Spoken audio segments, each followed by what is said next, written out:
Explanation అక్కర్లేదు కదా, నేను నాకేం సంబంధం.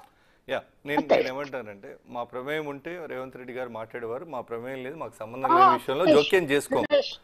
That's done. ఓకే, మేము జోక్యం చేసుకోం. చట్టం దృష్టికి వచ్చింది. చట్ట ప్రకారం ఏ చర్యలు ఉన్నా, బాధ్యులు ఎవరున్నా వారి మీద చర్యలు ఉంటాయి. అంతవరకు ఈ ప్రజాపాలన ప్రభుత్వంలో ఇలా పార్షియాలిటీ ఏం లేదు. చాలా పారదర్శకంగా ఏ విచారణ అయినా జరుగుతుంది.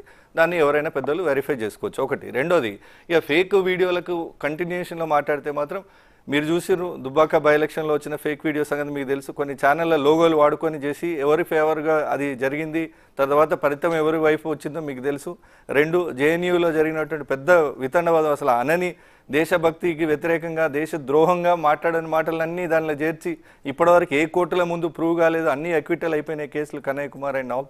తర్వాత రాహుల్ గాంధీ గారు ఒక మాట రైతుల ఆదాయాన్ని డబుల్ చేస్తారని గుజరాత్లో మాట్లాడుతూ ఆలు పెడితే సోనా వస్తుందని చెప్పిండ్రు అని చెప్పి డాక్టర్డ్ వీడియో క్రియేట్ చేసి రాహుల్ గాంధీ గారిని పప్పు అని చిత్రీకరించినా కూడా మేము సహనం వహించినాం.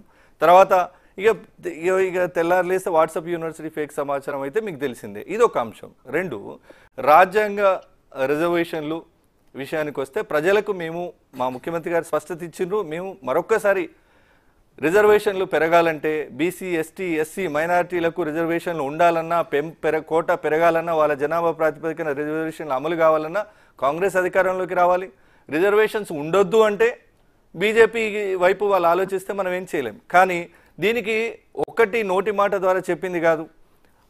ముస్లిం రిజర్వేషన్స్ తీపిస్తామని చెప్పి అమిత్ షా గారు చాలా బాహాటంగా ఓపెన్గా పబ్లిక్ వేదిక మీదనే మాట్లాడిండ్రు. అంటే రిజర్వేషన్లో ఎక్కడో దగ్గర సమీక్ష జరుగుతుంది. ఈ రోజుది కాదు, ఆర్ఎస్ఎస్ రెండవ జాతీయ అధ్యక్షులు వారు గోవల్కర్ గారు చేసినటువంటి అభిప్రాయం కానీ, ఆ ఆర్ఎస్ఎస్ చీఫ్ మోహన్ భగవత్ గారు వెలుబుచ్చిన అభిప్రాయం కానీ, హెగ్డే గారు వెలుబుచ్చిన అభిప్రాయం కానీ, నిన్న మొన్న బీజేపీ నాయకులు మాట్లాడుతున్నటువంటి ధోరణి కానీ చూస్తే రాజ్యాంగం ప్రమాదంలో ఉంది. రిజర్వేషన్స్ వాళ్ళు పునఃసమీక్ష ఇస్తామంటున్నారు.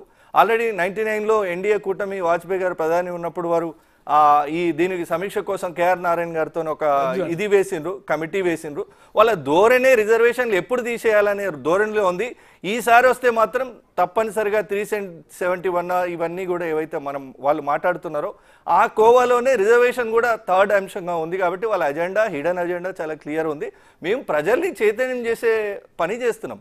మేము ఎవరి మీద అలిగేషన్ చేయట్లే. ఈ దేశానికి స్వాతంత్రం తెచ్చిన పార్టీగా, ఈ దేశంలో రాజ్యాంగం బతుకుండాలని కోరుకునే పార్టీగా, అట్టడుగు వర్గాలు రిజర్వేషన్ ద్వారా లబ్ధి పొందాలని కోరుకునే పార్టీగా మేము వాళ్ళను చైతన్యం చేసే ప్రయత్నం చేస్తున్నాం. ఎవరి మీనో ఇంకేదో అపాదో బేస్లెస్ అలిగేషన్స్ అయితే కాదు. ఎందుకంటే ఆర్ఎస్ఎస్ మోహన్ భగవత్ గారి నోటీసులో లేకుండా ఏం జరగదు. గోవల్కర్ గారు అయితే ఇక వారి మొత్తం పితామహుడు మీకు తెలుసు. ఆర్ఎస్ఎస్లో హెగ్డే గారు మాట్లాడిరు. మొన్న అమిత్ షా గారు ముస్లిం రిజర్వేషన్ గురించి మాట్లాడింది, కానీ గర్భంగా అన్ని రిజర్వేషన్లు సమీక్షిస్తారన్నారు. గతంలో వాళ్ళు కమిటీ చేశారు. ఈ అన్ని అంశాల బేస్డ్గా ఆధారాలతో యుక్తంగా ముఖ్యమంత్రి గారు నిరూపణ చేశారు వాళ్ళ ఆలోచన రిజర్వేషన్లకు వ్యతిరేకం అని. ఇప్పుడు మేము అది ముందు పెడితే దానికి సమాధానం చెప్పకుండా ఢిల్లీ పోలీసులను మా మీద ప్రయోగించి మా సీఎం గారిని క్షేత్రంలో ఎదుర్కోకుండా తెలంగాణలో ఉన్న 4 సీట్లు గెలిచే పరిస్థితి లేక బీజేపీ ఇట్లాంటి దిగజారుడు రాజకీయాలు పాల్పడతా ఉంది. రైట్ పోరెడ్డి గారు, అంటే ఇక్కడ ఒకటి రిజర్వేషన్లు ఫేక్ వీడియో అనే అంశం ఒకటైతే సరే, సుమోటోగా